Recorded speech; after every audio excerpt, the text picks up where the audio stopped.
L'économie ivoirienne a longtemps reposé sur l'agriculture de rente, notamment le cacao et la noix de cajou, ce qui la rendait vulnérable aux fluctuations des prix mondiaux. En 2023, le secteur agricole représentait plus de 17% du PIB et employait plus de 40% de la population, soulignant son importance cruciale pour le pays. Face à cette dépendance, le gouvernement a mis en place une stratégie de diversification visant à renforcer la résilience économique nationale et à réduire la vulnérabilité du pays aux chocs externes.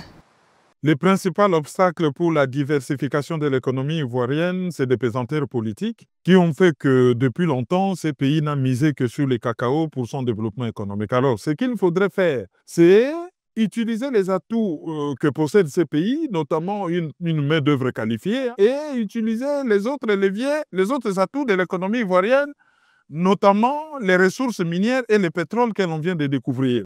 Le pays appuie sa diversification sur 3 secteurs clés. L'agriculture industrielle produit 2,1 millions de tonnes de riz en 2023 et développe le caoutchouc et l'huile de palme. Le secteur minier s'étend avec un triplement des permis d'exploitation en 10 ans pour l'or, le lithium, le manganèse, le nickel et le coltan. Les services et le numérique connaissent une croissance rapide grâce à la modernisation des transports, à la digitalisation de la finance et au développement des télécommunications.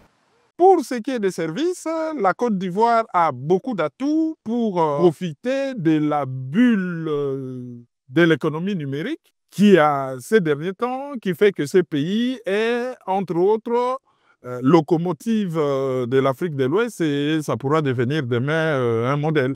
Malgré des avancées, la dépendance aux matières premières et la nécessité d'investissement en formation, recherche, innovation et gouvernance freinent la transformation économique. Selon les experts, la diversification dépendra de réformes efficaces et de la surmontée de ces obstacles pour une économie stable et prospère.